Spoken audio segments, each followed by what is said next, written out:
The judge lifted a basket of potatoes the size of a man's fist and could not speak. He turned one over in his palm, then another, as though he expected them to explain themselves. Behind him, the long table groaned under squash, so broad a grown man needed both arms to hold one, beans hanging in clusters, thick as grape bunches, and tomatoes so red and heavy they dented the cloth where they sat. Every entry on that table belonged to the same hand, and every person crowding close already knew whose hand it was, though the names were still sealed in their envelopes. They whispered it anyway. One name passed mouth to ear down the line, carried on the same lips that a year before had laughed until they ached. A year before, those same men had slowed their buggies on the road just to watch the show and shake their heads. A year before, the most powerful man in the township had stood at her fence and called it a chicken parade and offered to buy her out for less than the land was worth, certain she would crawl to his door by winter. Eleanor Wynne did not crawl. She stood at the edge of the judging table in her plain dress with dirt still under her nails, and she smiled and she waited. The spring rain had come hard that year. It beat the fence posts sideways and turned the yard to soup, and made the one cow stand with her head low and her eyes half shut, like she had given up trying to understand the weather and decided just to endure it. Eleanor Wynne stood at the kitchen window watching it come down and listening to a voice that was not there anymore. Her grandmother's voice, a thing the old woman had said over coffee so many times, it had worn a groove in Eleanor's memory, like a wheel rut in a road. Nothing's worthless, child. There's only folks who haven't learned to read it yet. Eleanor had nodded then the way children nod, politely, without understanding. Now, standing at that window with the rain streaking the glass and the farm falling apart around her one season at a time, the words felt less like comfort and more like a dare she did not yet know how to take. The Wynne place sat 2 miles east of the town of Grover in Shawnee County, Kansas, a narrow strip of ground that her late husband's family had worked too hard for too long. 3 generations of Wynnes had pulled their living from that soil, and the soil showed it the way a man's face shows a life of worry. Where corn had once stood shoulder high, where wheat had once come in so thick you could lose a dog in it. Now the dirt cracked pale and gray, packed down like a wagon road, dead in every way that mattered, except that it still held together enough to break your heart each spring when you walked out, hoping this year might be different. It was never different. Emmett had died 3 winters back. A fever that started in his chest and finished in his bones and took 9 days to do what it did. Eleanor had sat beside him the whole time, held his hand when he could feel it, held it after he could not. And when it was done, and the neighbors had come and gone, and the house was quiet in that terrible way a house gets quiet when it has lost a voice, it was built around. She had stood in the yard and looked at the fields and made a decision that everyone in the township considered foolish. She stayed. She stayed because leaving felt like agreeing with the thing that had taken Emmett. Like saying, yes, fine, you win. The land wins, the winter wins.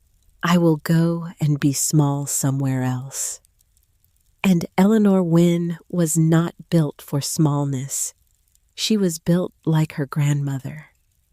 Stubborn as a fence post, quiet about it, but immovable. So she stayed, and she worked.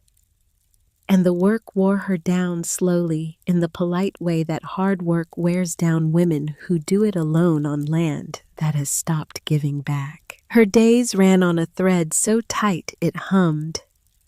Morning she milked the one cow, gathered eggs from a dozen hens, weeded beds that gave back less each season. The beans came up spindly and pale. The squash set fruit and then rotted on the vine before it sized.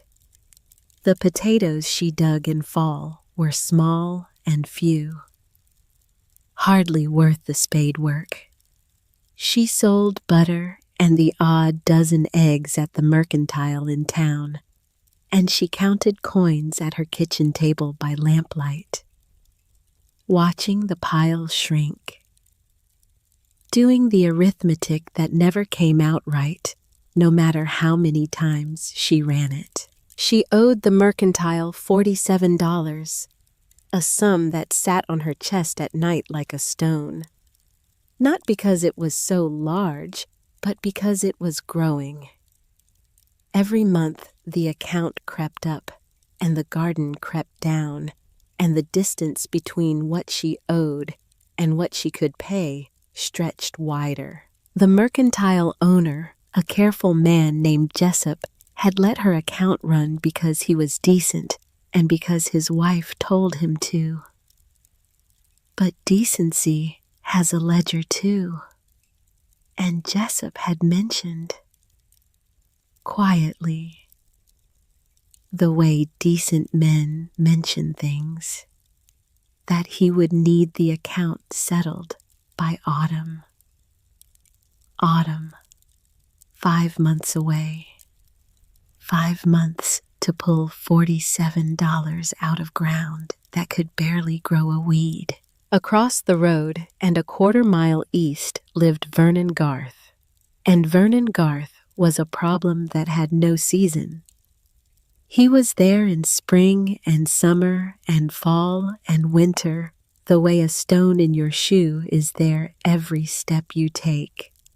He owned the seed and feed store in Grover, carried paper on half the farms in the township, sat on the county agricultural society, and held opinions the way other men held property, broadly, firmly, and with no intention of giving any of it up. He was a wide man, wide shoulders, wide belly, wide smile that never quite reached his eyes, and he had told Eleanor plainly, more than once. In that voice men use when they believe they are being kind and are actually being cruel, that a woman alone could not make that ground pay. He had offered to buy her out twice. The first time, 6 months after Emmett died. Standing in her kitchen with his hat in his hands and his sympathy laid on so thick you could have spread it with a knife. The price he named was an insult. Less than half what the land was worth, even tired as it was. Eleanor said no. Vernon smiled the way you smile at a child who refuses to put on a coat in January. "You'll come around," the smile said. "The cold will teach you." The second time was that February. He drove out after church, stood at the fence, did not come in, named a price even lower than the first, and said he was doing her a kindness because the land was worth less now than it had been 6 months ago. which was true, and which was also his way of telling her that the longer she waited, the less she would get. Eleanor said no again. Vernon tipped his hat, smiled that smile, and drove away like a man who had all the time in the world, because he did. That was the thing about Vernon Garth. He did not need to rush. The land was not going anywhere. Eleanor was not going anywhere. And the soil was getting worse every year. All he had to do was wait. Her one steady comfort was Silas Drummond. The old man lived down the creek in a cabin he had built himself 40 years ago and repaired so many times that not a single original board remained, which made it either a completely new cabin or the most stubbornly old one in the county, depending on how you thought about things. Silas was 74 years old and had farmed 60 of those years and lost most of his hearing doing it. Folks in town talked past him, seated him in the back at meetings, counted him simple because he asked them to repeat things and sometimes got the answer wrong because he had not heard the question. Eleanor knew better. Silas Drummond was not simple. He was quiet, which is a different thing entirely, though the world has trouble telling them apart. He could tell rain by the way the swallows flew, could name a weed by its first leaf, could look at a field and tell you what it needed the way a doctor looks at a patient and knows before the patient speaks.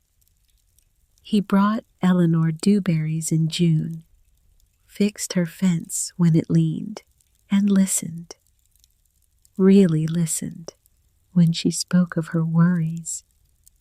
He did not try to solve them. He did not tell her to sell.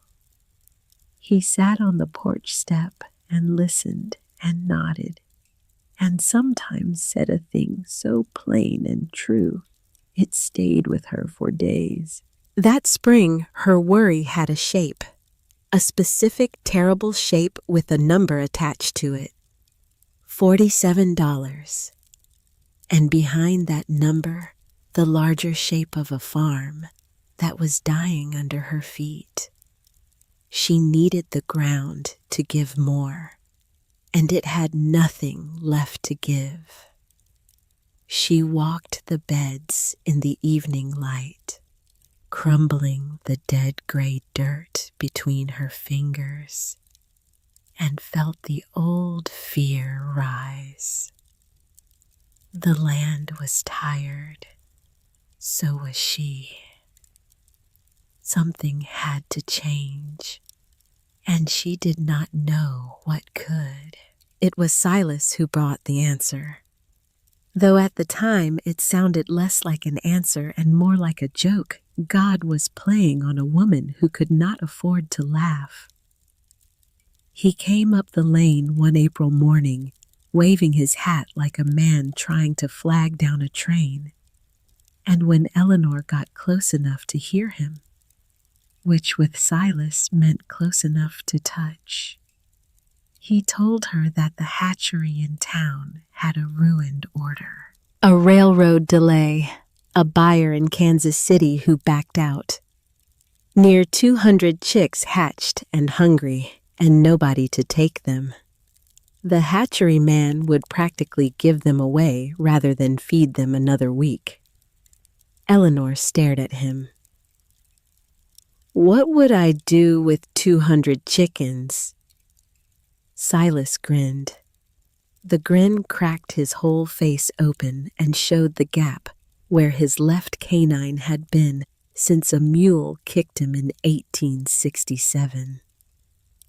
Feed them, and let them feed you back. He said it like it was the simplest thing in the world.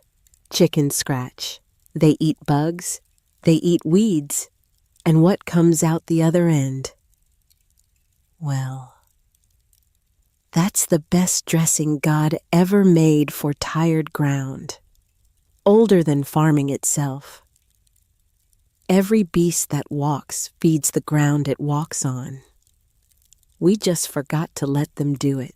Eleanor laughed. Not because it was funny, but because it was absurd. She was a widow with $47 of debt and a garden that could not grow a decent potato. And the solution being offered to her was to add 180 hungry mouths to a place that could not feed the mouths it already had. But that night she did not sleep. She lay in the dark and turned it over and over and over, the way you turn a stone in your hand when you know there is something written on the other side, but you are afraid to look. By morning, the laugh had turned into a question. And a question is a dangerous thing for a woman who has run out of safe answers. She rode into town the next day, telling herself she was only going to look. The hatchery sat behind the depot. A long, low building loud with peeping. A sound so constant and so high, it pressed against the inside of your skull like a living headache. The hatchery man led her to the back, and she stopped in the doorway. There were not 200. There were 180 by his count, crowded into crates and boxes and anything flat with sides. A yellow sea of them, each one no bigger than a plum and twice as loud. They moved like water, like one thing made of many things, and the noise. Lord, the noise. Take the lot, the man said. Price is barely more than the crates are worth. I'll throw in what feed I've got. Otherwise, I'm out the cost of keeping them, and they'll be worth nothing to me by Sunday. Eleanor did the arithmetic in her head, and the arithmetic frightened her. Even cheap. 180 mouths would eat. She had 1 cow's worth of skim and a granary nearly bare.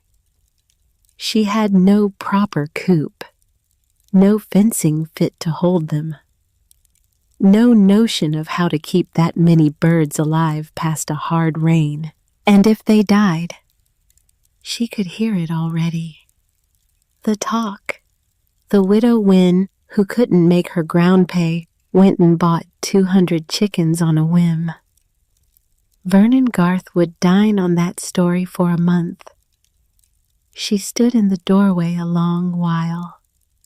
The man waited, used to letting a thing sell itself. She thought of her grandmother. Nothing's worthless. There's only folks who haven't learned to read it yet. She thought of the beds, gray and cracked, giving back less each year, and of the account at the mercantile that would come due whether she was ready or not. The truth was, she had tried doing things the sensible way for 3 years, and the sensible way was sinking her. Slowly, respectably, but sinking all the same. Maybe ruin came either way.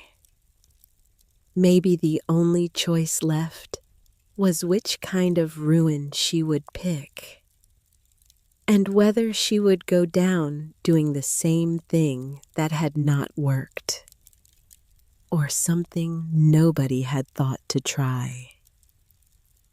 How soon would I have to take them? The man grinned. I can have a wagon for you in the hour. She took them, the whole loud, peeping, impossible lot of them. They rode home in crates lashed to the wagon bed, while Eleanor held the reins and wondered what on earth she had done. Silas met her at the gate. One look at the wagon set him laughing so hard he had to sit down on the mounting block and wipe his eyes with the back of his hand. "You went and did it." "I went and did it." Her voice shook, somewhere between terror and a thrill she had not felt in years. The two feelings so close together, she could not tell where one ended and the other began. They carried the crates into the lean-to off the barn, where it was warm and out of the wind. The chicks poured out across the straw, a flood of yellow. And for a moment, Eleanor just stood and watched them and let herself hope, which frightened her more than the money or the gamble. She had been bankrupt in hope for a long time. Silas came every day that first week, and Eleanor was glad of it. He showed her how to keep a low fire for warmth without scorching the straw, how to bruise the grain so the smallest ones could manage it, how to dip each beak in water so they learned to drink. He had a patience that the years had only deepened, and watching him cup a struggling chick in his weathered hands, she understood why the town's dismissal of him had always angered her. He read living things the way other men read print, and under his quiet instruction, she began, slowly, clumsily, to learn the same. But it was Eleanor who solved the problem that Silas had not thought to solve. And that mattered, because the solution was the thing that changed everything. 180 chickens left to roam would strip her dooryard bare in a week and foul every step she took. Penned in one place, they would turn that patch to mud and waste everything they produced on ground she was not trying to grow in. She sat at her kitchen table with a stub of pencil and the back of a feed sack and tried to think her way through it. And it was the gray, cracked garden beds that gave her the idea. They needed exactly what the birds made: the scratching, the bugs eaten, the droppings worked in. What if instead of bringing the leavings to the garden, she brought the birds to the beds? Not loose where they would scratch up her seed, but penned in a way she could move. A coop with no floor and no fixed place. A coop on wheels. She brought the notion to Silas, half expecting him to laugh again. Instead, he went quiet, the way he did when something caught him, when something fit a groove in his understanding that he had not known was there. And then he nodded, slowly. Move them across a bed. Let them work it. Roll them on to the next when the first one's done. He paused, searching for the word. That's clever, Eleanor. That's real clever. They built the first one out of scrap. The barn yielded old boards. A busted hay rake gave up its wheels. Silas's shed surrendered a coil of wire that had been waiting 40 years for a purpose. The thing they made was ugly as sin. A long, low box open at the bottom, screened on the sides. Peak roof to shed rain. A hinged door at one end. 2 wheels at the back and 2 handles at the front, so a person could lift like a wheelbarrow and roll it along. She put 20 birds in it the first day, the largest of the now half-grown lot, and set it over the worst of her dead beds.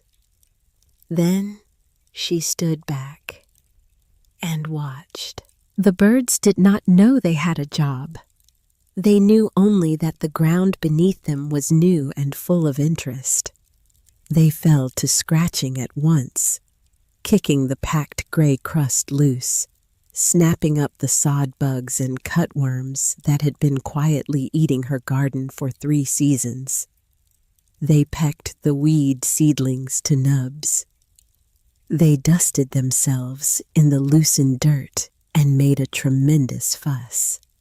And everywhere they walked, they left the droppings that Silas swore by. By evening, the patch beneath the coop, which that morning had been hard pale crust, no different from a wagon road, was tilled to a soft, dark crumble, dotted and worked through with their leavings. Eleanor knelt and pushed her fingers into it. It gave. For the first time in 3 years, the ground gave. She held that soil in her hand and brought it to her face and smelled it. That deep, sweet, mineral smell of earth that means to grow something. She had nearly forgotten it. She had thought that smell was gone from her land forever, but it was here, in her hand, in the ground the birds had worked in a single day. She did not cry.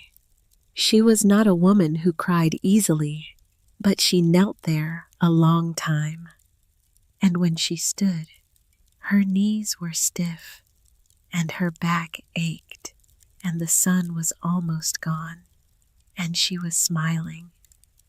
Not the polite smile she gave the women at church, not the careful smile she gave Vernon Garth. A real smile, the kind that comes up from somewhere below the ribs and does not ask permission. She rolled the coop forward 6 feet onto the next stretch of bed, and did it again the next day, and the next. 1 coop became 3. She built the second faster than the first, and the third faster than the second. Her hands learning the work the way hands do, finding the rhythm of it. She split the flock among them and ran them in a line down the long beds, leapfrogging one ahead of another, so that the garden was always being worked somewhere. And then on a Thursday afternoon, with the light going gold and the birds clucking softly in their coops and the smell of turned earth rising up around her, she found the notebook. She had gone into the back of the barn to look for wire. A coil she remembered seeing somewhere behind the old grain bins. She moved a bin, shifted a crate, and behind a loose board at the base of the wall, she found a tin box she had never seen before. Emmett's handwriting on the lid. Just his initials, E. Dau. Inside was a notebook, not a diary, a farm journal. Pages and pages in Emmett's cramped, careful hand, planting dates, rainfall, yields, the kind of records a serious farmer keeps. She had not known he kept them. Emmett had been a quiet man, quieter even than Silas, and he had kept this ledger the way some men keep a prayer, private, persistent, full of a hope that the numbers did not support. She brought it to the kitchen table and read it by lamplight, and the reading took her breath. Because there on page after page were the records of 3 years of failure, and beside the failures, in the margins, in sketches so rough they were almost a code, were drawings, a box with no bottom, wheels at the back, a peaked roof, handles at the front, chickens scratched in quick lines underneath. Emmett had thought of it. The mobile coop, the birds on the beds, the whole idea that she believed she had invented sitting at this same table with a pencil and a feed sack. Emmett had drawn it first. He had drawn it and never built it, and she did not know why. The journal did not say. It simply moved on to the next season's planting dates as though the idea had come and gone like weather. But the last pages of the journal were different. The handwriting was the same, but the tone had changed. Emmett had begun tracking something else. Seed germination rates. 3 years of them. Carefully noted, row by row. The seed he had bought from Vernon Garth's store. And the numbers told a story that made Eleanor sit very still. Year 1, 70% germination. Respectable. Year 2, 51%. A hard drop. Year 3, 34%. A disaster. 1 seed in 3 coming up. On the same ground, in the same beds, with the same care. And at the bottom of the last page, in letters pressed so hard the pencil had almost torn the paper, Emmett had written 5 words. Not the soil's fault. Eleanor read the words 3 times. Then she closed the journal and sat in the dark kitchen and listened to the clock tick and felt something shift inside her. The edge of something. The corner of a shape she could not yet see whole. But she knew it was there. The way you know a storm is coming before the sky changes, because the air changes first. Emmett had not failed because he was a poor farmer. The seed had failed, and the seed had come from Vernon Garth. She put the journal in the drawer beside her bed, and she did not speak of it to anyone. Not yet. Because a thing half understood is a dangerous thing to speak aloud, and she needed to understand it whole before she said a word. The days passed. The coops rolled forward. The beds darkened and softened and came alive, and Eleanor worked with a new energy that had a hard edge to it, a sharpness. Because now she was not just trying to save her farm. She was trying to finish something Emmett had started and could not finish. And the difference between those 2 things, between saving and finishing, is the difference between holding on and reaching forward. The first week of May. Vernon Garth drove out again. He came in the afternoon, reined up at the fence, and looked over the rolling coops with an expression she had not seen on his face before. The amusement was still there, the wide, easy confidence, but underneath it, something else, something quicker. the way a dog's ears go forward when it hears a sound it does not like. Mrs. Wynne? He said it the way he always said it, like her name was a thing he was being generous to remember. Heard about your enterprise. Had to see it for myself. Eleanor leaned on the handle of the nearest coop. 20 birds scratching away behind her, the smell of fresh turned earth rising around them both. Good afternoon, Mr. Garth. I count 3 of those contraptions. You count right. And 180 birds. 176. Lost 4 to weather. He looked down the beds. Slowly. The way a man looks at a hand of cards he did not expect to see. It's a curiosity, I'll give you that. But curiosities don't pay debts, and chickens don't grow crops.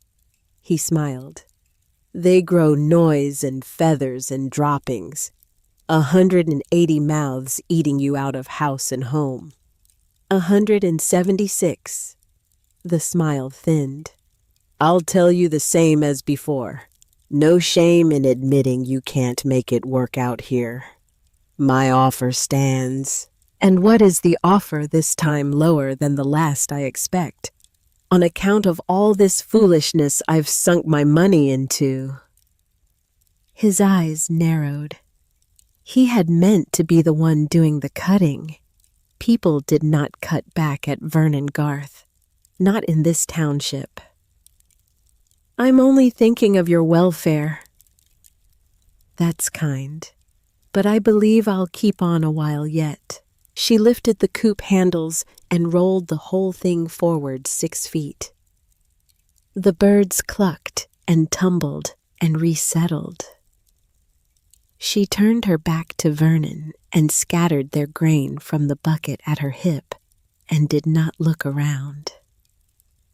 After a long moment, she heard his horse shift, the creak of the buggy, and then the sound of him driving away, slower than he had come, as though hurry was a thing that happened to other people, and Vernon Garth simply arrived when he chose and left when he was ready. Silas had watched the whole exchange from the barn shadow. When Vernon was gone, the old man came out and stood beside Eleanor and looked down the long beds. You didn't tell him. Tell him what? That it's working.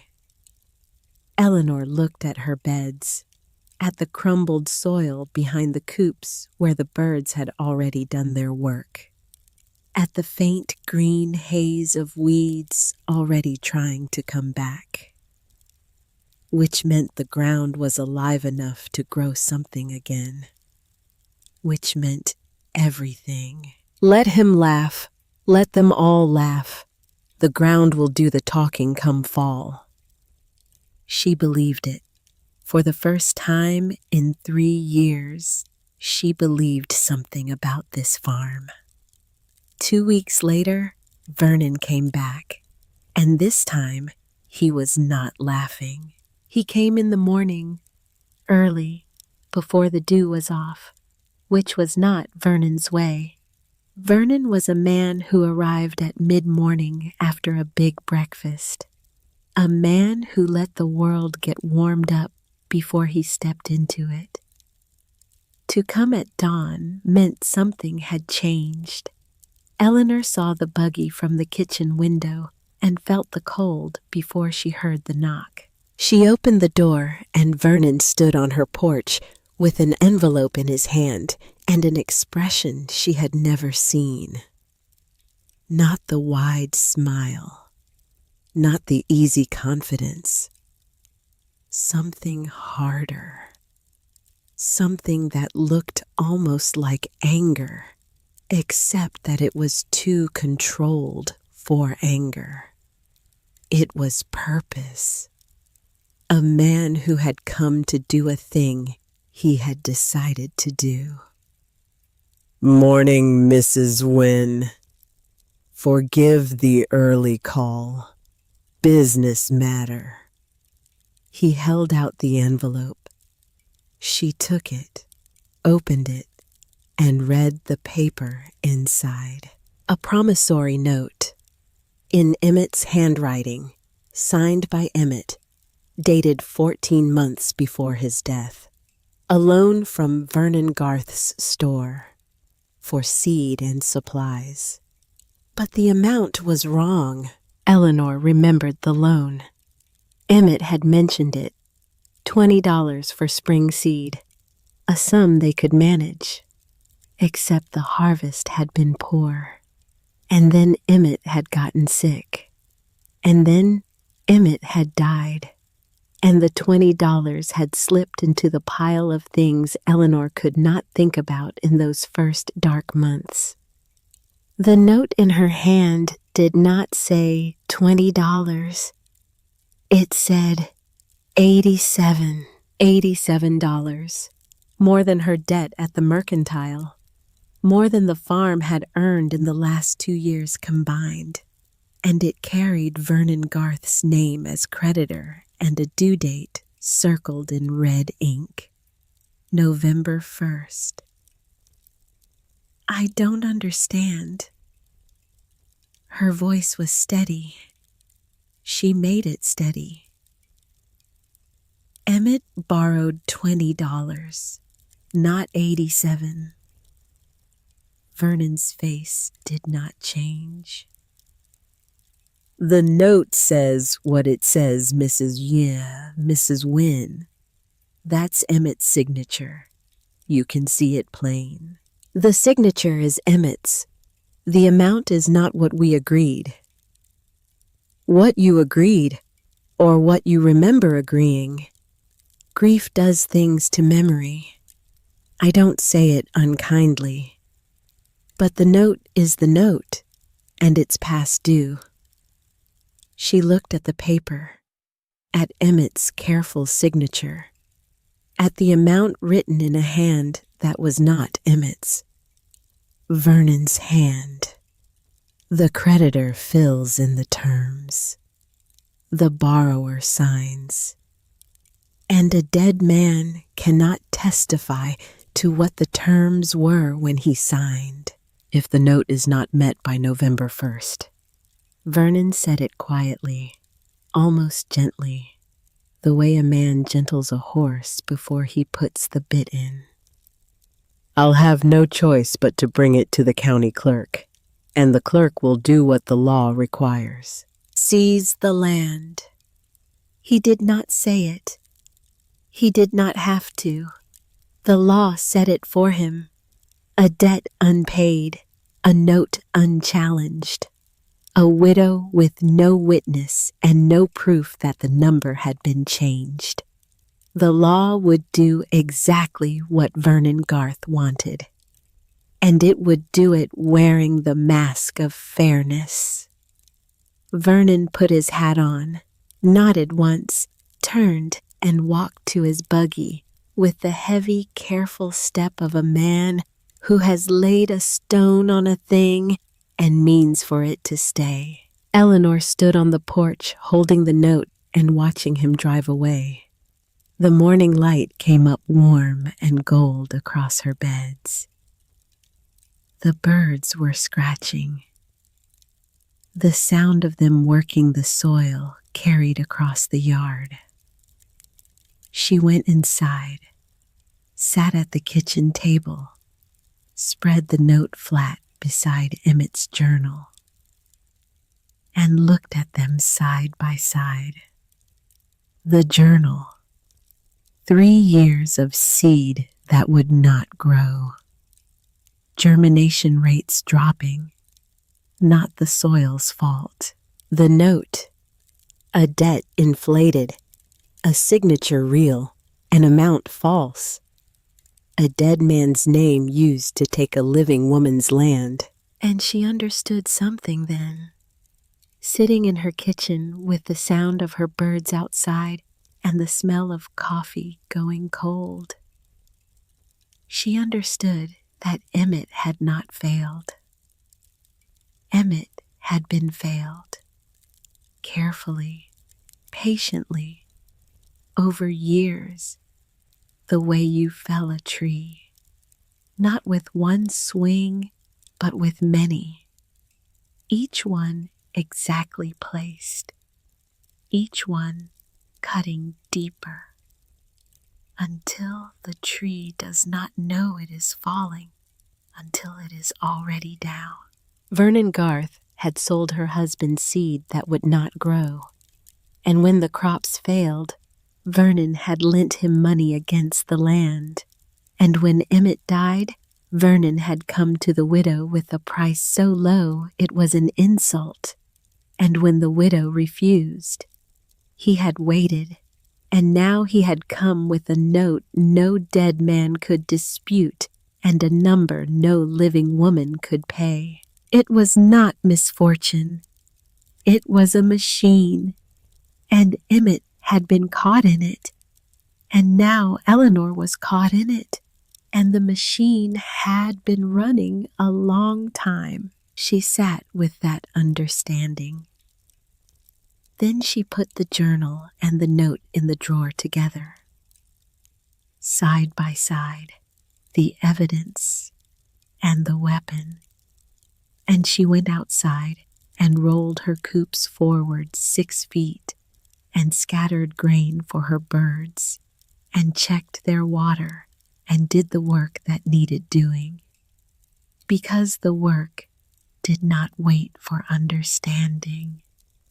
The work did not wait for justice.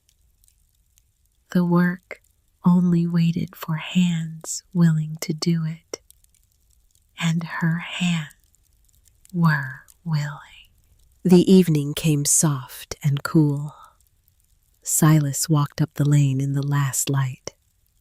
Late as always, his hat pushed back, his limp worse in the damp.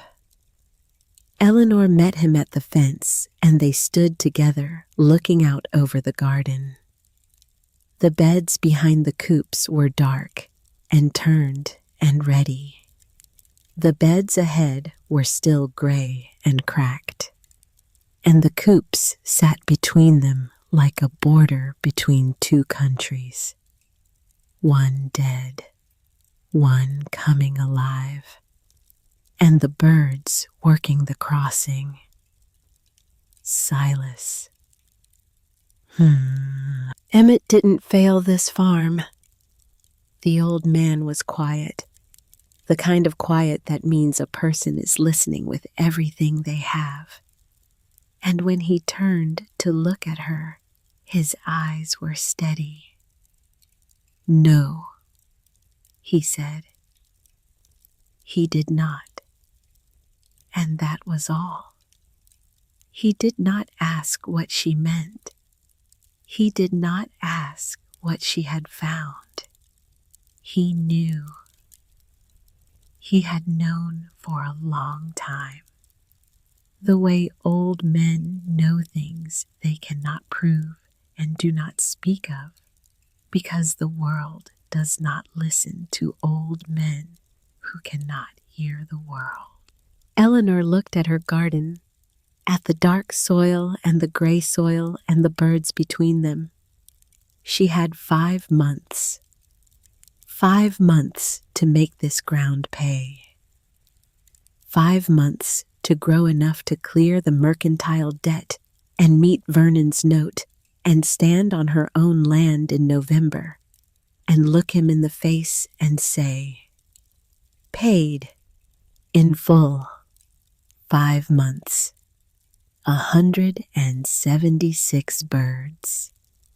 And a dead man's unfinished work to carry across the line. She picked up the coop handles, rolled them forward, 6 feet, into the gray. The birds did what birds do. They scratched, and the ground, slowly, reluctantly, like a fist unclenching, began to give. The beans came up in 4 days. 4. Eleanor stood over the row in the early morning light and counted the seedlings twice because she was certain she had miscounted. She had planted them into the first beds the coops had finished. The beds that had been gray hardpan 6 weeks ago. And now every single seed had taken. Every one.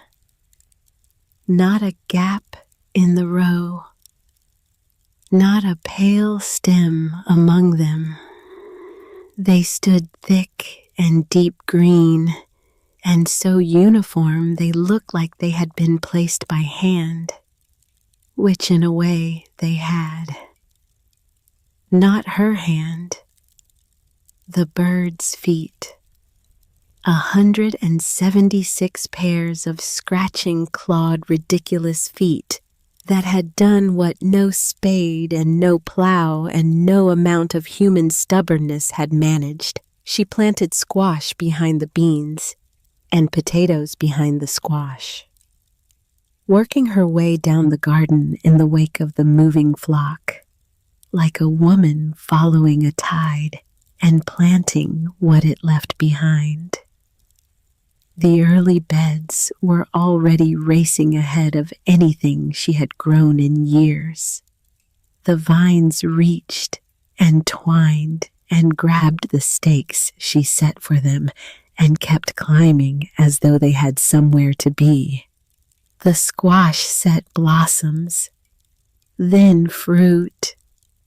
Small green knobs that swelled visibly week to week. And the potatoes.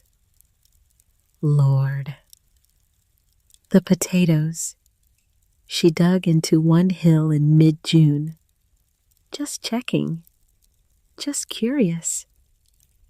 She loosened the soil with her fingers. It gave easily, soft as cake, and she brought up a potato, then another, then a whole nest of them. 6, 8, 10 to a single hill, smooth and heavy and bigger than any she had grown in the best years before Emmett died. She sat back on her heels in the dirt and laughed, alone in her garden, holding potatoes in both hands like a child holding treasure she had been told did not exist. It was working, not might work, not seemed to be working. It was working, and the proof was warm and solid and dirt-covered in her palms. The flock thrived too, fat and glossy on bugs and weeds and kitchen scraps. The pullets had begun to lay in late May, and by June the eggs were coming faster than Eleanor could gather them. More eggs than she had ever collected from her old dozen hens. More than she could eat or sell. She traded them down the road, gave them to Silas, who did not need them but took them, because refusing a gift from Eleanor Wynne was not something anyone with sense attempted. And still she had eggs, baskets of them, brown and warm, and so fresh the shells were still damp. There were hard mornings. A storm one night tipped a coop, and she lost 3 birds to the weather, and spent a wet dawn chasing the rest through the dark, with a lantern in one hand, and her nightgown plastered to her legs, and her language deteriorating with every chicken she failed to catch.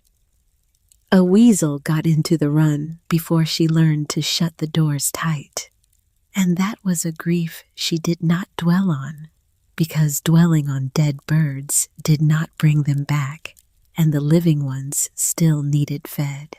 But the work had its own deep rhythm now, and she rose each day glad to meet it. She had not been glad to get out of bed in 3 years.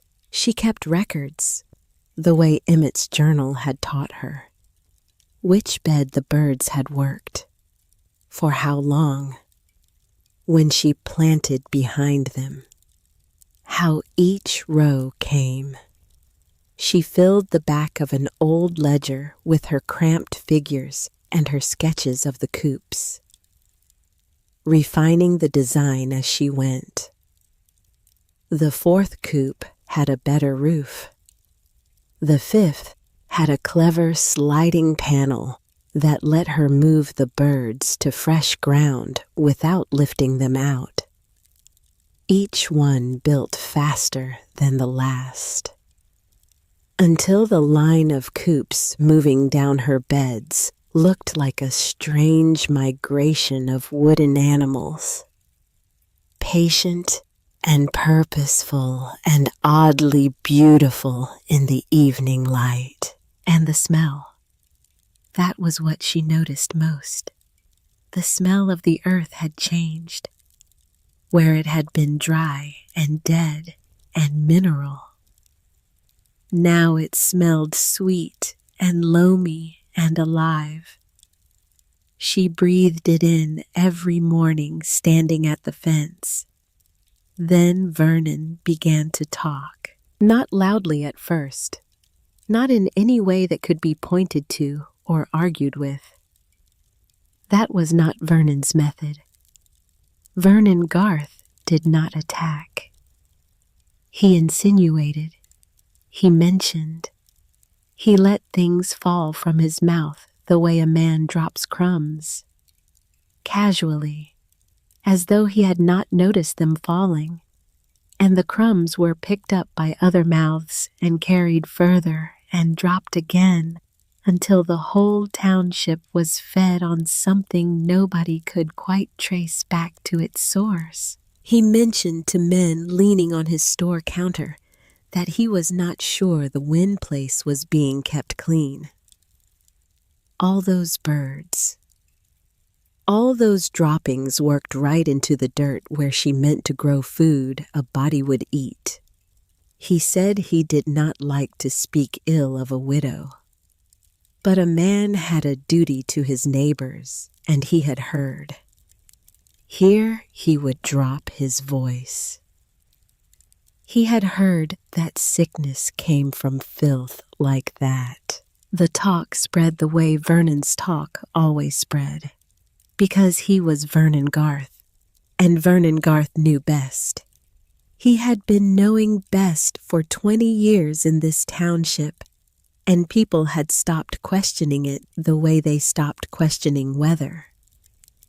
Vernon said a thing, and the thing became true not because it was true, but because Vernon said it, and nobody had the courage or the standing to say otherwise. The church women grew careful around Eleanor now, their smiles tighter, their questions gentler, whether it was wise. All those chickens, so near where she grew her supper. Eleanor could see it in their faces, not concern, distance. They were stepping back from her, the way people step back from a thing they have been told is dangerous. The mercantile owner, Jessup, who had taken her extra eggs all summer, grew cool about it. He did not refuse them outright. That would have been a thing Eleanor could have fought. Instead, he hesitated. He said business was slow. He mentioned that a customer had asked whether the Wynn eggs were wholesome. He did not say which customer. He did not need to. The question itself was the weapon. Eleanor felt the change like a draft under a door. The laughter had been bad. When the township drove past her rolling coops and shook their heads and called it a chicken parade, That had stung. But this was worse. Laughter you could turn your back on. Laughter had no teeth. But a whisper that your food might make people sick. That had teeth. That could bite. That could kill a farm faster than any drought.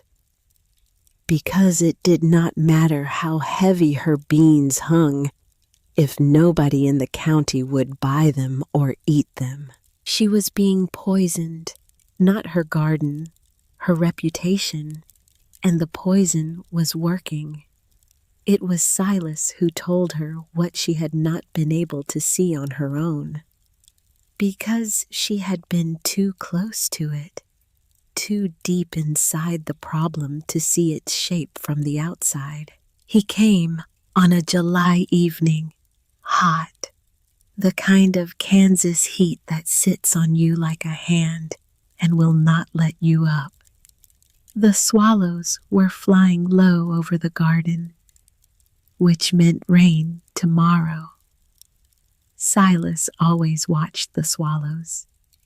He sat on the porch step and took the water she offered and drank it slowly and looked out over her beds. The garden was magnificent now.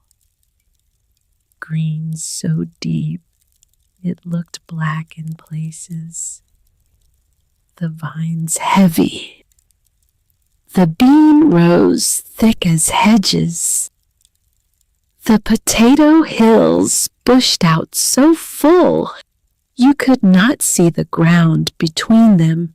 And beyond the garden, across the road, across the fence, Vernon Garth's land spread flat and wide in the July heat, and Vernon's grass was yellow. His pasture was thin. His bottomland, which should have been the richest ground in the township, showed patches of bare dirt where crops should have been thick and tall. Eleanor had noticed it, but she had not understood it. Not until Silas pointed. "Look at his ground." She looked. "Now look at yours." She looked. "He's dying over there, Eleanor. That land's been worked to bone. Same thing yours was. Same thing every farm in this township will be in 10 years, because they're all doing the same thing the same way and buying the same seed from the same man and never putting back what they take out." He paused, fitting pieces together. "He needs your land, not because he's greedy. Well, he is greedy, but that's not why he needs it. He needs it because his own ground is finished, and he knows it. He's been buying up tired farms for 15 years, working them hard, moving on to the next when the soil gives out. Like a man cutting down trees instead of planting them, and he's running out of trees." Eleanor sat with this, turning it. "Your place is the last piece he doesn't own on this side of the creek, and you're making it bloom, with chicken droppings and kitchen scraps, and not $1 spent at his store. Do you understand what that means to a man like Vernon Garth?" She understood. If Eleanor Wynne could make dead ground live again without Vernon's seed and Vernon's feed and Vernon's advice, then Vernon Garth's word was worth nothing. His store was worth nothing. His 20 years of knowing best were worth nothing. Because a woman alone with 176 chickens and no money had done what Vernon, with all his money and all his land and all his authority, had never managed. She was not just succeeding. She was making him irrelevant. "There's more," Silas said, and his voice was different now, quieter. the way it got when he was about to say something he had carried a long time. Emmett wasn't the only one. You know Caleb Bridwell, young fellow, lives out past the mill. I know him. His father farmed the piece Vernon owns now, east of the creek. Good ground once, good as any in the county. 3 years of poor seed, 3 years of crops coming up thin and weak, and then Vernon showed up with an offer and a note and a smile, and the Bridwell place was gone. Caleb was 15. He let it sit. I kept quiet, had no proof. A deaf old man's suspicion doesn't carry weight in a township run by the man you're suspicious of. But I watched, and I counted, and the Bridwell place was not the first, and it was not the last.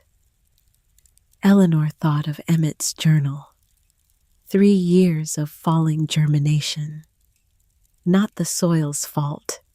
She thought of the note in her drawer. $20 become 87. How many? Silas was quiet for a long time. 4 farms that I know of. Could be more. Probably is more. 4 farms. 4 families. Ground worked to death and bought for nothing, and worked to death again.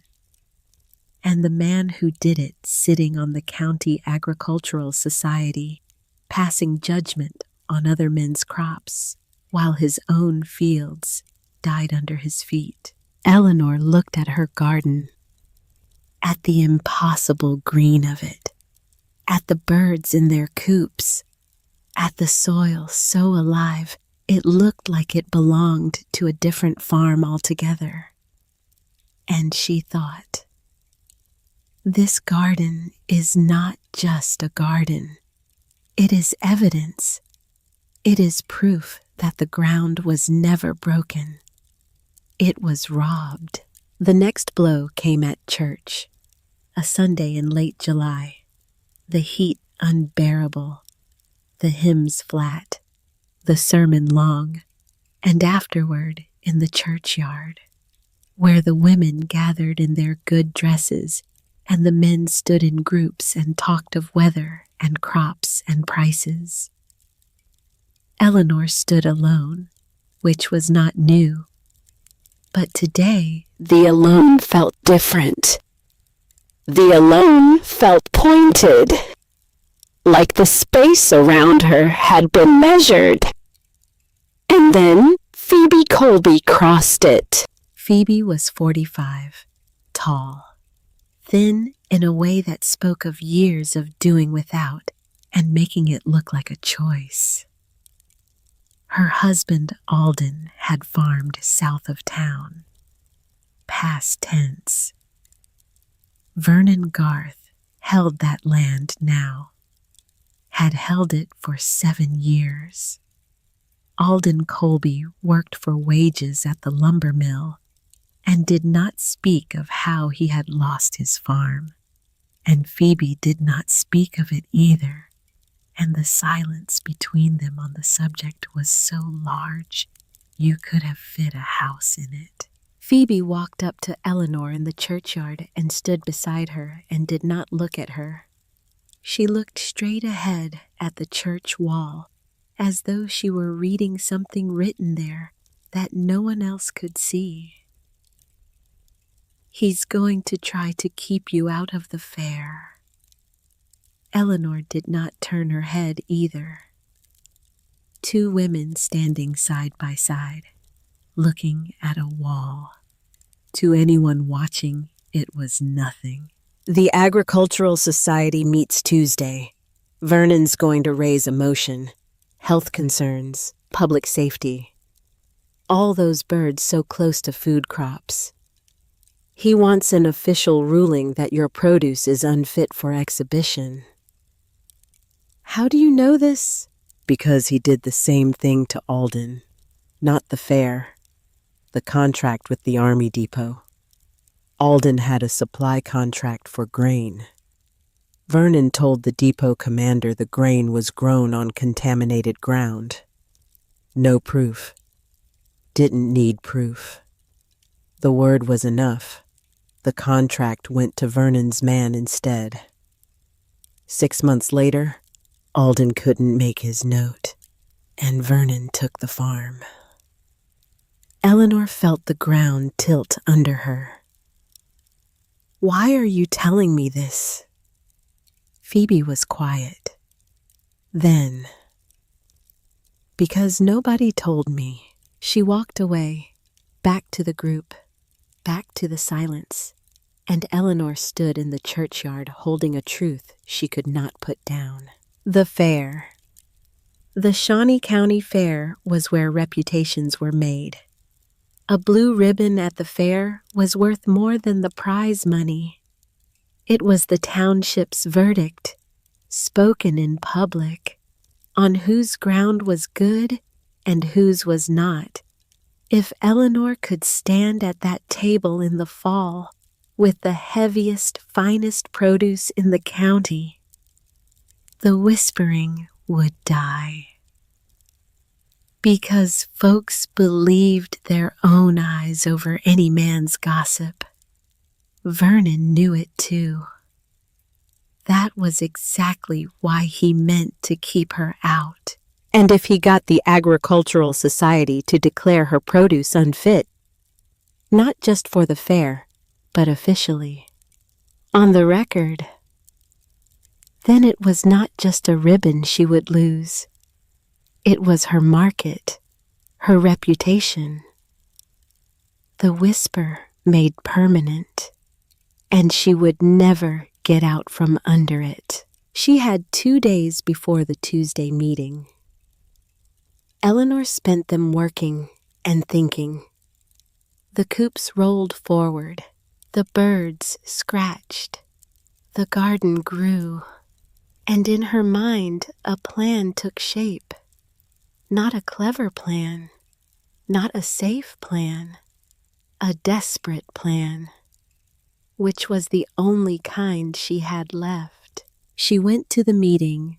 The society met in the back room of the town hall, a hot, low-ceilinged room that smelled of dust and tobacco and the sweat of men who had ridden in from their farms to sit in chairs too small for them.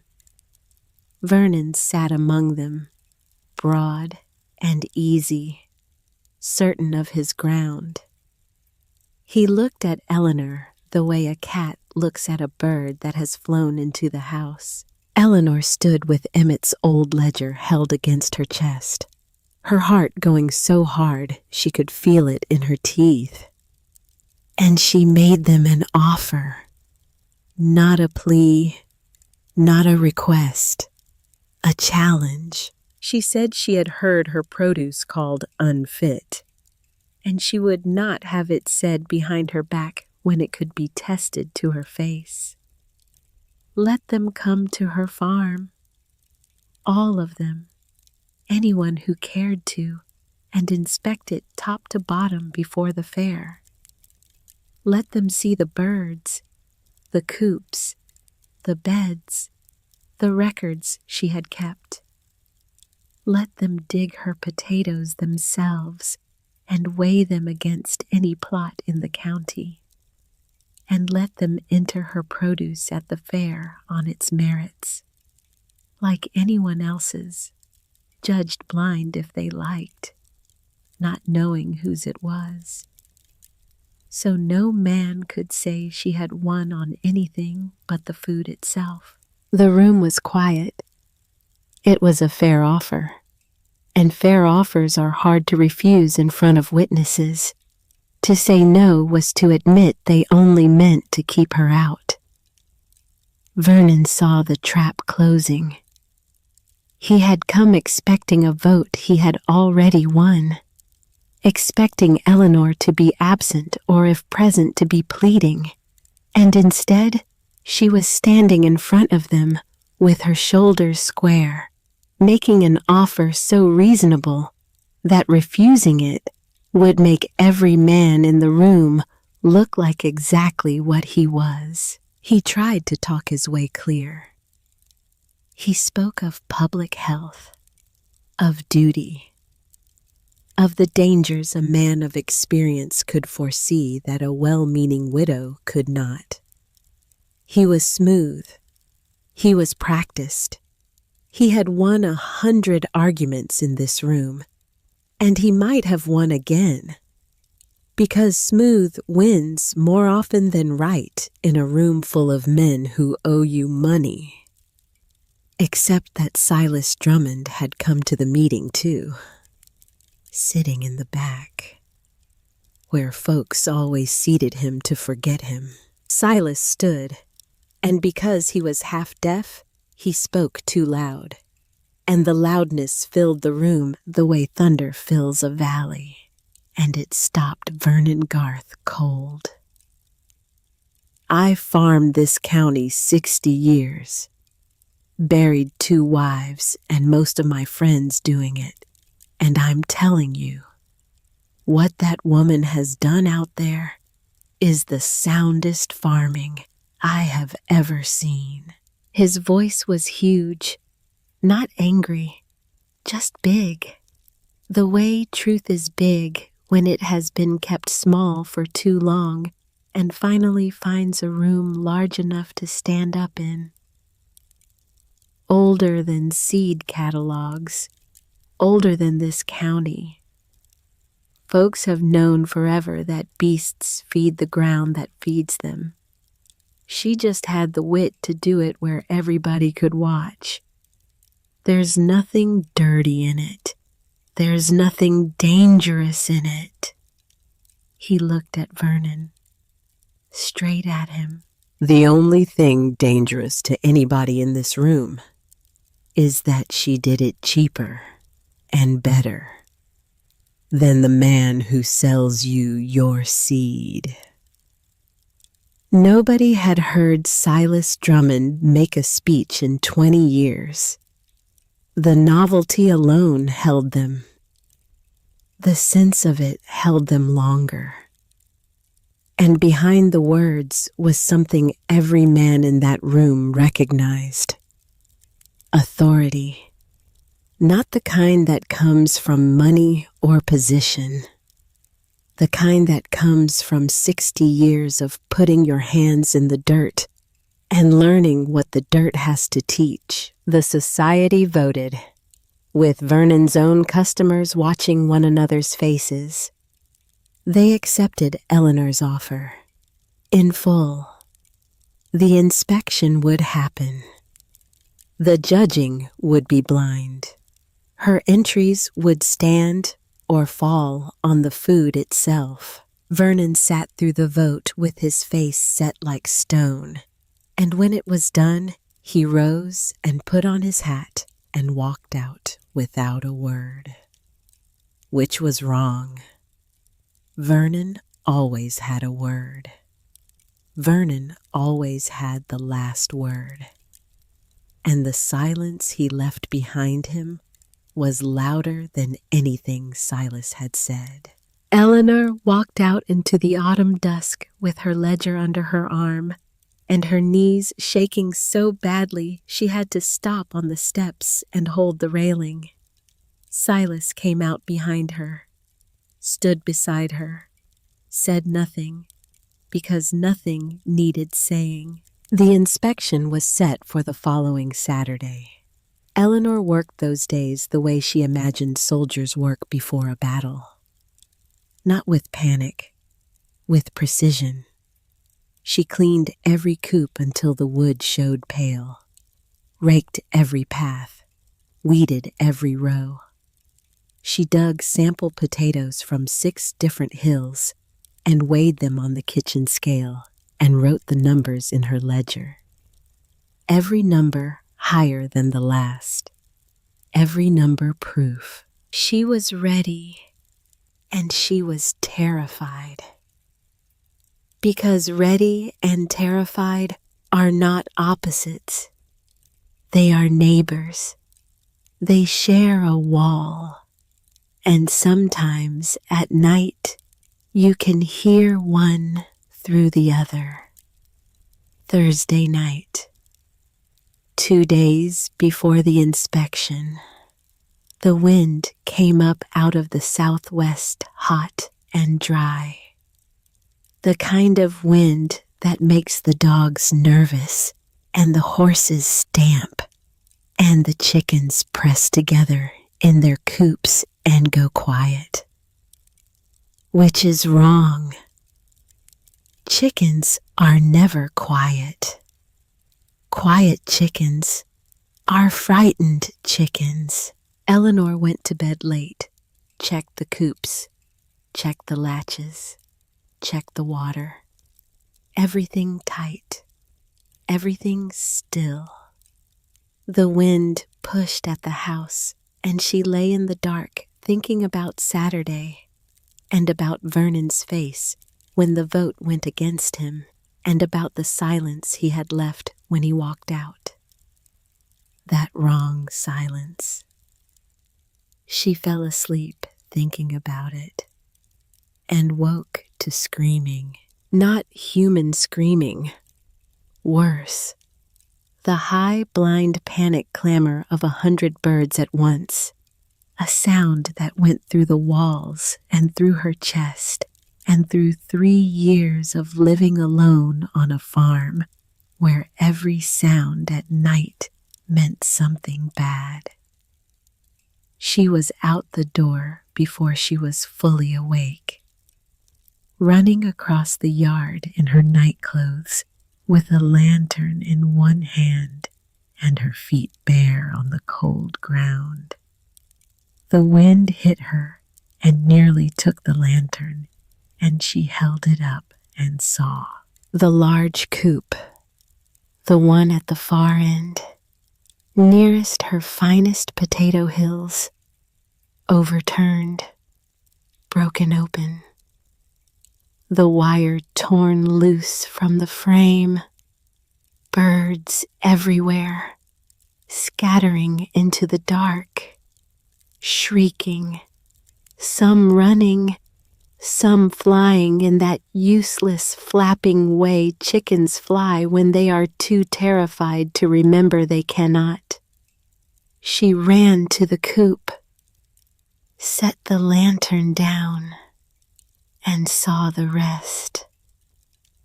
The latches she had checked 2 hours ago, thrown open, not broken, not chewed, thrown by a hand, a human hand, and the potato hills, her finest, heaviest, most perfect hills, trampled flat, every plant torn and stamped into the dirt, the soil churned and ruined, and in the soft ground, boot prints, deep and wide, pressed clear, not paw prints, boots, a man's boots, heavy and deliberate, walking up and down her rows, stamping, grinding, destroying with a patience that was worse than rage, because rage is fast, and this had been slow. This had been thorough. This had been a man who took his time because he believed he would never be questioned. Eleanor did not cry. She sat down right there in the cold, ruined dirt, with the lantern beside her guttering in the wind, and the birds calling in the dark, and the smell of crushed green things rising around her. And she felt something worse than crying, a hollow where certainty used to be, the certainty that fighting was worth the cost, that standing up had a point. The ground had been silenced. 2 days before anyone was coming to listen. She thought about quitting. The thought came clear and reasonable. She could meet the inspectors at the gate Saturday morning and tell them she had withdrawn. She could sell her birds, pay her account, keep her head down, be the cautionary tale instead of the fool who fought and lost in public. It would be easier, and nobody would blame her. Nobody blames the widow who gives up. They say she was brave to try, and then they forget her. The lantern guttered again, almost went out, and somewhere in the dark, far off near the creek, a hen called. One small, scared voice in the enormous night, and another answered. Closer. Two of them. At least. Still out there, still alive, still calling to each other. Eleanor listened to them. Two birds in the dark, finding each other by sound. Not because they were brave. Chickens are not brave. Because they were alive, and alive things call out, and alive things answer. It is what living does.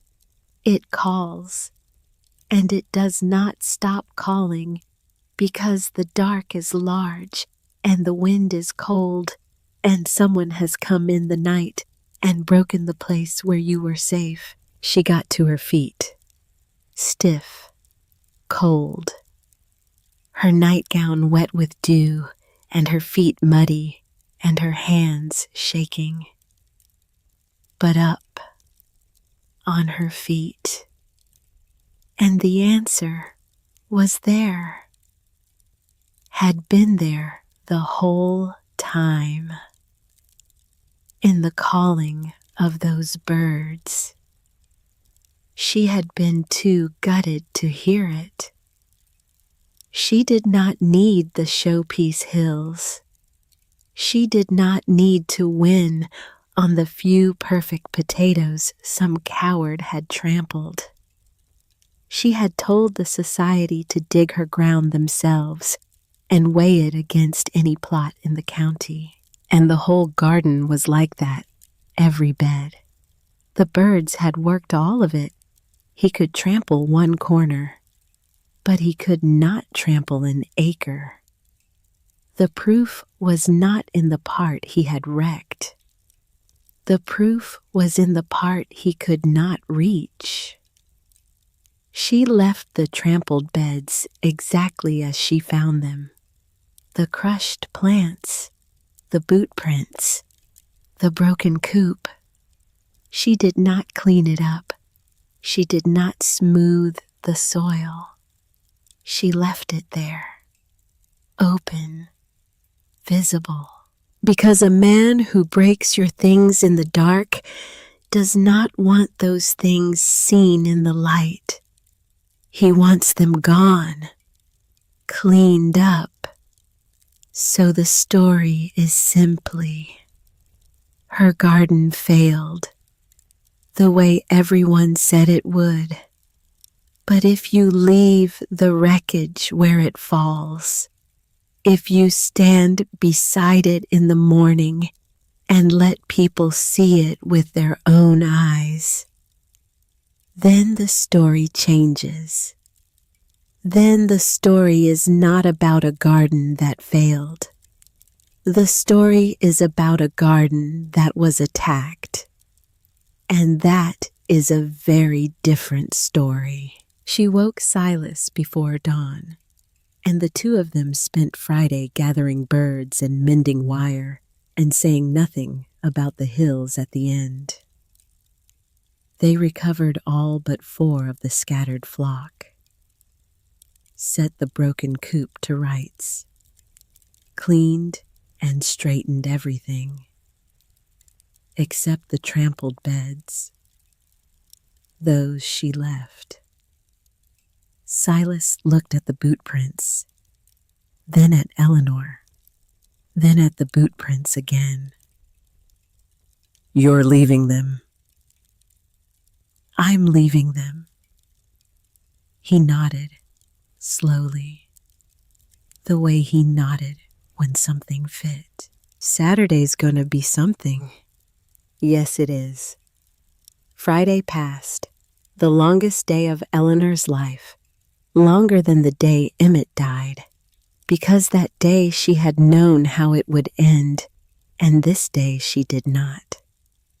She checked the remaining coops, counted the birds, walked the good beds, touched the plants, felt the potatoes firm and heavy under the soil, felt the beans thick on their stems. The garden was ready. The proof was in the ground. She went to bed Friday night and did not sleep. She lay in the dark and held the moment the way you hold a breath before a dive, knowing that when you let go, everything changes, and there is no going back. Saturday came clear and bright, the kind of Kansas morning that looks like it was painted by someone who wanted you to believe the world is fair. Blue sky hammered flat from edge to edge.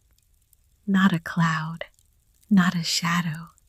The light so clean it hurt. They arrived in a procession. 6 members of the Agricultural Society in 2 buggies. The mercantile owner Jessup in his wagon, looking like a man who would rather be anywhere else. Phoebe Colby, walking because she lived close enough, and because walking gave her a reason to arrive last and stand at the edge where she could see everything without being seen. A county officer named Howell, a careful man, the kind who carries a pencil behind his ear and believes that what gets written down becomes real. And Vernon Garth, at the front, riding tall, riding easy, his buggy freshly washed, his coat brushed, looking for all the world like a man come to watch a thing he had already decided the outcome of. A good many folks from the township trailed behind, curious, drawn by the smell of a reckoning. Eleanor met them at the gate. She had dressed plainly, her work dress, the one with the dirt that would not wash out of the knees. Her hair pinned back, her hands clean but rough. She held Emmett's old ledger against her chest, and a clean spade stood beside her, leaning against the fence post. She looked calm. She was not calm. Her heart was beating so hard she was afraid they could see it through her dress. But calm is not something you feel. Calm is something you do. Gentlemen, you came to inspect, and you're welcome to all of it. The birds are in their coops. The records are in this ledger for any who want them, and the ground is the ground. She paused. Let it land. Dig wherever you like. She had thought hard about that. She did not lead them to her best beds. She told them to choose, because a man cannot claim the test was rigged if he is the one who picks the spot. They were awkward about it at first. 6 men in their good coats standing in a widow's garden, unsure how to begin. There is something deeply uncomfortable about digging up a woman's potatoes while she watches. And then Phoebe Colby walked up from the back of the crowd, took the spade from the fence post without asking, drove it into the nearest hill with a sound like a door opening, and turned up a nest of potatoes so big and so many that a sound went through the crowd. A low sound, deeper than a gasp. The sound of people surprised against their will. After that, they dug in earnest. And everywhere they dug, it was the same. Hill after hill, bed after bed. The spade turned up heavy, clean potatoes by the dozen, smooth-skinned, dense, the size of a man's fist, some bigger, 10 to a hill, 12, 14. Numbers the men had never pulled from their own ground. The beans hung thick on stems as big as a finger, clusters so heavy the stalks leaned. The squash lay broad and green, and a man needed both arms to lift one, and the lifting made him grunt, and the grunt made the crowd laugh. Surprised laughter. The kind that breaks out of you when the world does something you did not give it permission to do. Officer Howell wrote down weights. He had brought a hanging scale, brass and iron, and the numbers climbed, past anything the men had seen on their own places, past anything they had seen at any fair in any year. Past the kind of numbers that make a man stop trusting his own scale and shake it and try again. The same numbers. Every time. The crowd warmed.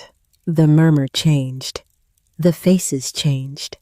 The neighbors who had kept their distance were looking at those potatoes, those beans, that squash. And they were recalculating, quietly, without admitting the first calculation was wrong. Eleanor stood apart and watched and said nothing. The ground was doing the talking, the way she had always known it would. The ground had a voice, and it was louder than Vernon. And it was louder than gossip. Vernon had been watching from the fence, arms folded, face set, saying nothing, which was wrong. Vernon Garth always had something to say. The silence meant he was calculating, looking for the angle that would turn this back in his direction. And he found it, or thought he did. Because Vernon looked down to the far end of the garden, where the trampled beds lay ugly and obvious in the morning light, and Vernon could not keep from using it. The way a man who is losing cannot keep from reaching for the one card he thinks will save him, even when the card is the thing that will bury him. And what's that then? His voice, too loud, trying to sound casual and failing. Down there, end of the garden. Looks to me like the widow's miracle has got a rough patch. Looks like half of it's gone and failed. He stepped away from the fence, pointed. You see how the plants are torn up?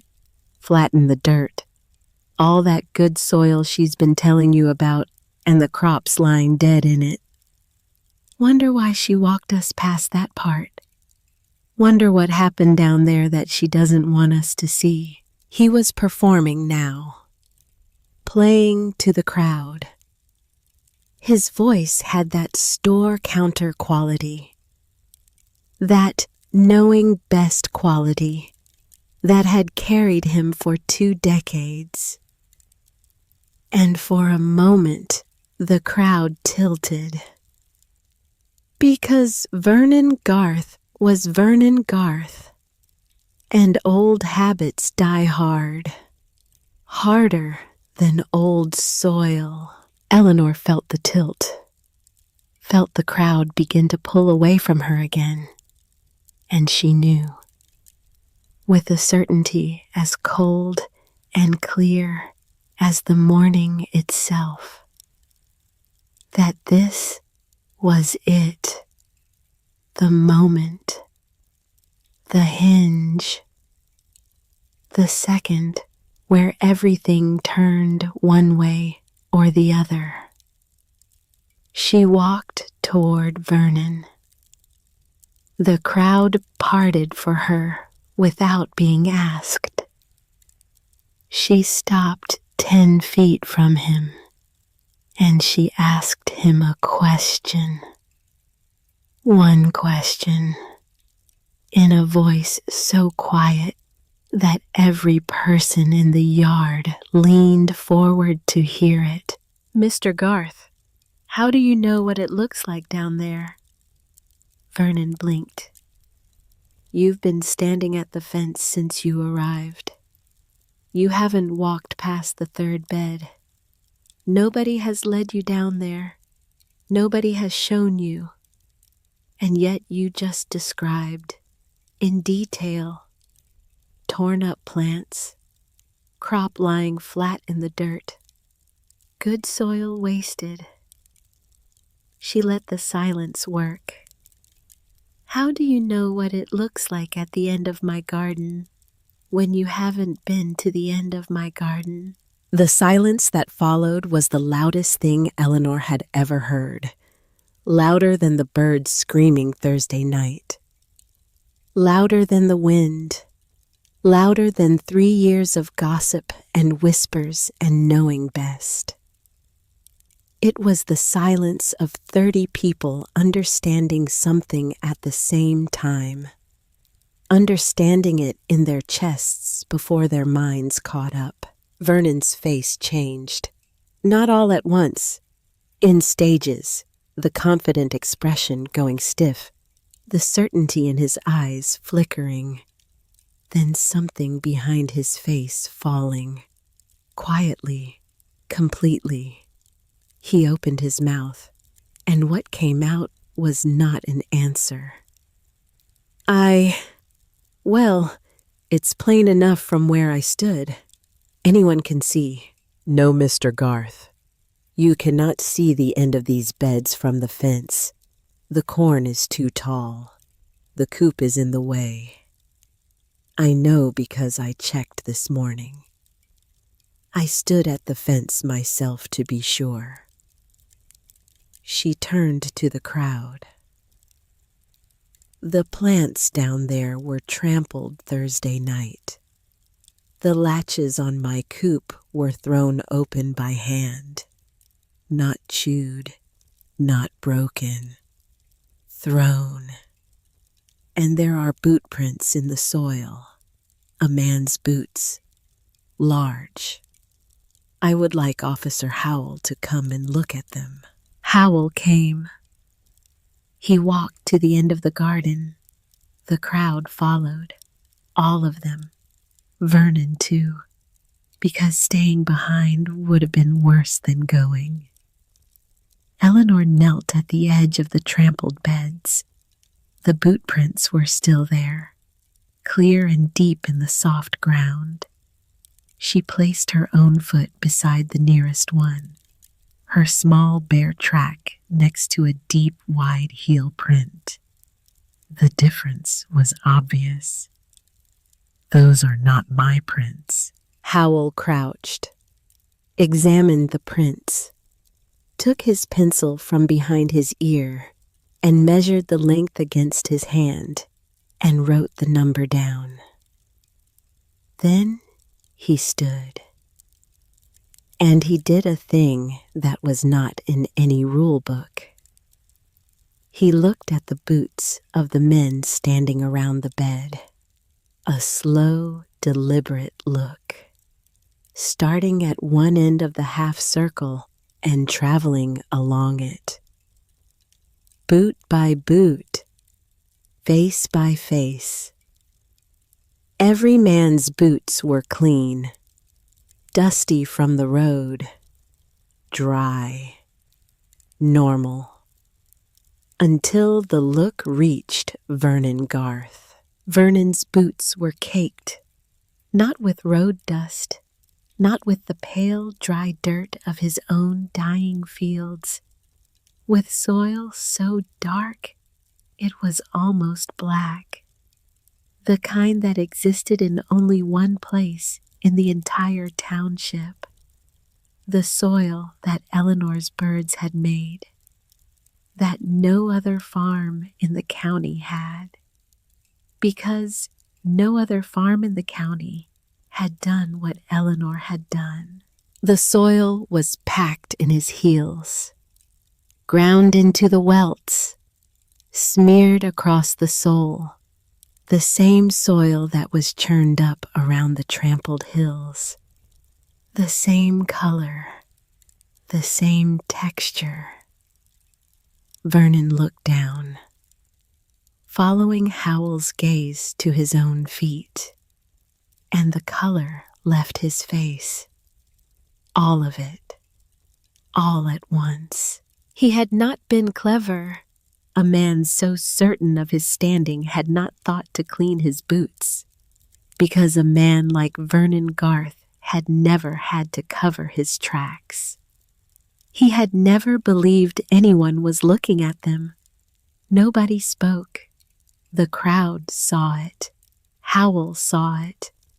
The society men saw it, and they understood. In one slow turning moment, exactly who had crept onto a widow's farm in the dark, and why. And then a voice came from the back of the crowd. He did it to my father, too. Caleb Bridwell, 28 years old, thin, sunburned, standing at the edge the way young men stand when they have been pushed there by someone bigger. He stepped forward.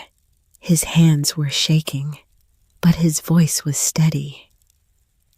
3 years of bad seed. 3 years of crops coming up thin and dying early. My father bought every season from Garth's store. Same seed, same price, and every year worse than the last. Until the farm couldn't make the note, and Vernon Garth took the land. He looked at Vernon, and there was something in that look that went past anger into a place where a boy of 15 watches his father sign away the only thing he has and carries that moment inside him for 13 years, waiting for a place to set it down. I was 15. My father died 2 years later, and I always knew the seed was wrong. I just couldn't prove it. Phoebe Colby spoke next. She did not step forward. She did not need to. Her voice came from where she stood, clear and flat, and carrying the weight of 7 years of silence. Alden's supply contract with the Army Depot. Vernon told the commander our grain was grown on contaminated ground. No proof, no inspection. Just a word from a man whose word was law in this township. The contract went to Vernon's man instead. 6 months later, we couldn't make the note. Vernon took the farm. Alden hasn't spoken of it since. I'm speaking of it now. Eleanor reached into the ledger she had been carrying all morning, and she pulled out the journal. Emmett's journal. She opened it to the records, held it up so Howell could see. My husband kept these numbers for 3 years. Seed purchased from Garth's store. Year 1. 70% germination. Year 2, 51%. Year 3, 34%. Same soil, same beds, same care. The seed got worse, the crops failed, and my husband died believing it was his fault. She closed the journal, held it against her chest. It was not his fault. 3 words, but the weight of them, the weight of a dead man vindicated in a garden he never got to see. The weight of a name cleared in front of the town that had pitied him and dismissed him. That weight settled on the crowd like snow, silent, heavy, changing everything it touched. Howell wrote it all down. Every word, every name, every number. The pencil moving steadily across the page. A careful man doing careful work. Making it something that could not be unsaid or unseen or whispered away. Vernon Garth stood in the middle of it all, and for the first time in anyone's memory, he had nothing to say. His mouth opened and closed, and the crowd drew back from him. Not angrily, not with shouting. Worse. They drew back the way you step away from a chair that turns out to be rotten, with a kind of sad, astonished recognition. We sat in that chair for 20 years, and it was never solid. Vernon turned, walked to his horse, through the crowd that opened for him without a word. And the wordlessness was the worst thing, because Vernon Garth had built his whole life on words, on talk, on the assumption that his voice was the loudest and therefore the truest in any room. And now the room had gone silent around him. He mounted, he rode away, and the township let him go. Eleanor watched him go, and she felt not triumph, not satisfaction. She felt tired. The deep tiredness of a woman who has been carrying something heavy for a very long time and has finally set it down and cannot tell yet whether her arms are relieved or just empty. Silas stood beside her. He had not spoken since the meeting at the town hall. His speech was used up. His one great loud speech that had filled a room and changed a vote. He had spent it, and now he stood quiet again. But a different quiet, the kind that comes from having been heard. Finally, after 60 years, he put his hand on Eleanor's shoulder, just for a moment, the weight of it rough and warm. And then he took it away and walked down the lane toward the creek. And Eleanor let him go. Because some things do not need to be said. They only need to be felt. The fair was the following week.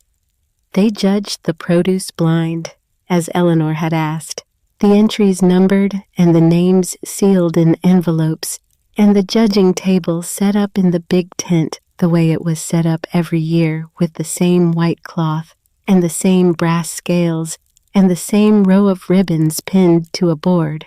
The judge was a man from the next county over, brought in special, because after what had happened, nobody trusted a local man to do it.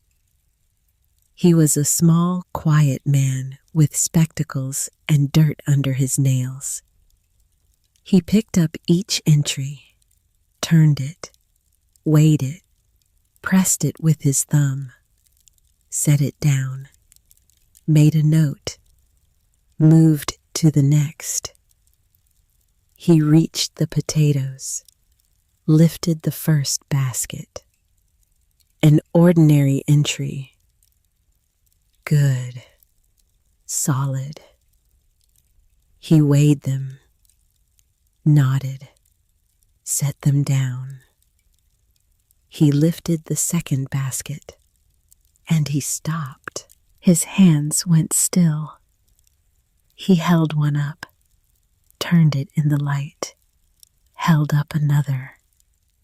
He set the basket on the scale, and the number made him take off his spectacles and clean them and put them back on and look again.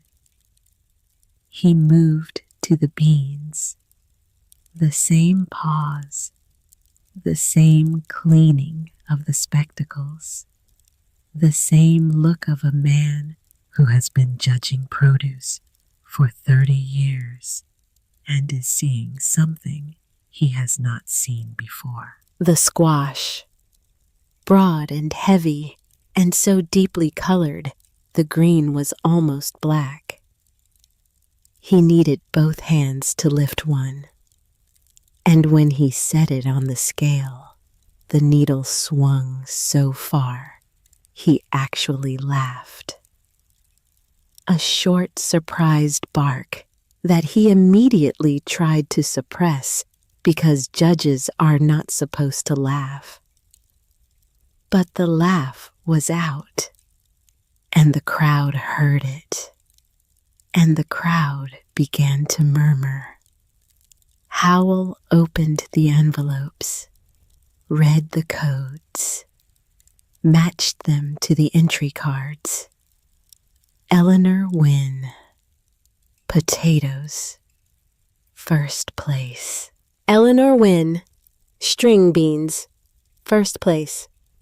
Eleanor Wynne, summer squash, first place. And then a cheer went through the tent. The kind of cheer that comes up from a crowd when something true happens in front of them.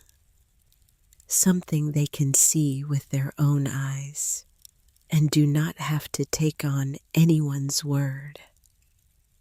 Their own eyes. Their own hands that had dug those potatoes. Their own arms that had lifted that squash. Their own surprise that had become their own belief, that had become this sound. This noise that filled the tent and went out through the canvas and carried across the fairground. 3 ribbons, blue, pinned to the plain work dress of a widow who had stood at her fence in the spring with nothing but dead ground and a saying she had not yet learned to read. 3 ribbons that meant the township had looked at her and seen not a foolish woman with a chicken parade, but a farmer, the best farmer in the county. Eleanor stood at the table and held the ribbons and smiled. The real smile, the one from below the ribs, and somewhere in the back of the tent, standing alone.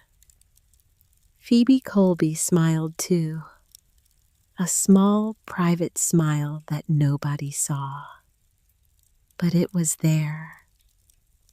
The weeks that followed were a slow, quiet revolution, the kind that does not announce itself, that simply changes, one thing at a time, one person at a time. The local farmers who had bought seed from Vernon's store for 20 years began, one by one, to send their orders elsewhere, to a supplier 2 counties over, to a catalog house in St. Louis. not because anyone organized it, but because they had seen Eleanor's ground, had dug her potatoes with their own hands, and had looked at their own fields afterward, asking for the first time a question they had not thought to ask. Why does my ground look like this?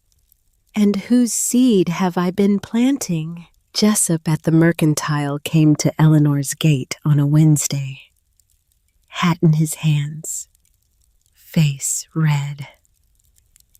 I owe you an apology, Mrs. Wynne, for the eggs.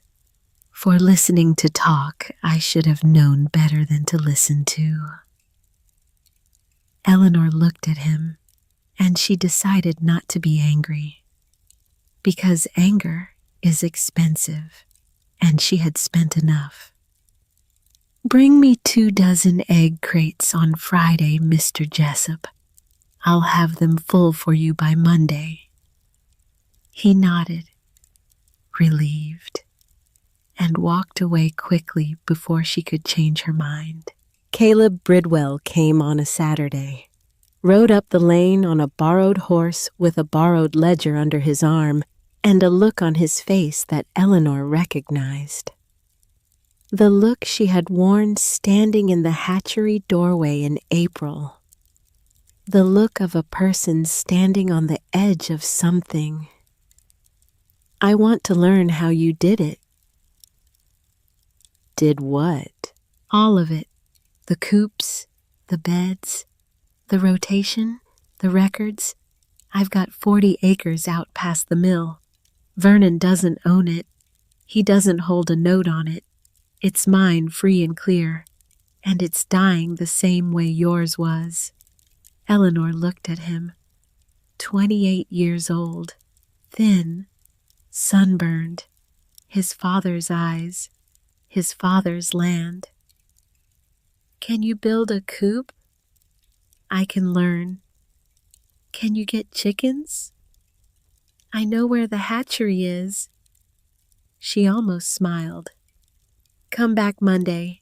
Bring your hammer. The matter of the promissory note resolved itself the way such things resolve when a township learns to look at fine print with suspicion. Howell brought the note to the county clerk, and the clerk compared the handwriting of the amount to the handwriting of the signature, and asked a question no one had ever asked about a document bearing Vernon Garth's name. Is this amount correct? And the question was enough. Because once it is asked about one note, every note comes into question. And the men who owed on those notes began, one by one, to ask the same question. Vernon did not go to jail. He simply lost. Not his money, not his store. He lost trust, which is the only currency a man like that actually trades in. The seed and the feed and the notes were just machinery. Trust was the fuel. And without it, the machinery went nowhere. His store stayed open, but the counter was emptier. He was still Vernon Garth, but the name had lost its weight. That was his punishment. Irrelevance. Which for a man who had built his life on being essential was worse than any sell. The following spring, Eleanor stood at her fence in the early light and watched a line of rolling coops move slowly down beds so dark they looked black against the morning. The birds clucked and scratched and dusted, turning weeds and bugs and scraps into next year's harvest, just as they had the year before. The rhythm of it steady and patient, the way good things are, not dramatic, not loud, just continuing, day after day, coop by coop, bed by bed. But this spring she was not alone at the fence. Phoebe Colby stood beside her, arms folded, watching the coops with the sharp evaluating eye of a woman who is already building one in her mind. Behind her stood two neighbor women, come to see how the coops were made, how the rotation worked. They had notebooks. They had questions. They had the look of people at the beginning of something. And Caleb Bridwell was in the garden itself, on his knees in the soil with a tape measure and a pencil and a borrowed ledger, and a concentration so fierce it made Eleanor's heart ache, because she had seen that concentration before. In Emmett, in the journal, in the careful, cramped handwriting of a man who believed that if you wrote the numbers down and paid attention to what the ground was telling you, then the ground would teach you everything you needed to know. Down the lane Silas came walking, slow, his hat pushed back, his limp bad today, waving his hat the way he always did. Late, as always, glad as ever. Eleanor watched him come and felt something she had not felt in a very long time. Not hope. She had felt hope. Hope was spring. This was something past hope. This was the place you get to when the hoping is done and the thing you hoped for is simply here. Real, solid, growing. The garden stretched behind her, alive in a way that would have made Emmett stop and stare and laugh the way she had laughed, alone in the dirt, holding potatoes in both hands.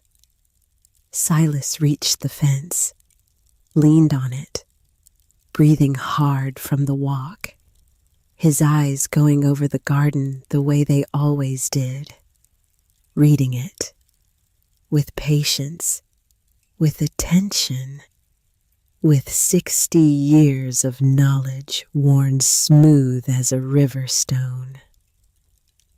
Looking good. It is. Emmett would have liked to see it. Yes, he would. They stood together, an old man and a woman who was not old, but was no longer young. Two people who had learned to read the ground. And the ground spread before them, full of the patient ongoing work of birds and soil and seasons, and the stubborn persistence of a woman who had refused to quit when quitting was the sensible thing to do. Nothing's worthless, her grandmother had said. There's only folks who haven't learned to read it yet. Eleanor had learned to read the ground, the people, and herself, and what she read, standing at her fence in the early spring light, with the birds scratching and the soil dark and the whole green impossible future of it spreading out before her. What she read was this, that the things the world calls broken, the tired soil, the failing farm, the widow alone, the deaf old man, the chickens nobody wanted. These things are not broken. They are unread. They are letters in a language nobody has bothered to learn. And when you learn it, when you kneel in the dirt and put your hands in it and listen, really listen, the way Silas listens, The way the swallows listen to the rain before it comes. Then the language opens up, and what it says, what it has always been saying. To anyone patient enough and stubborn enough and desperate enough to hear it. Is grow.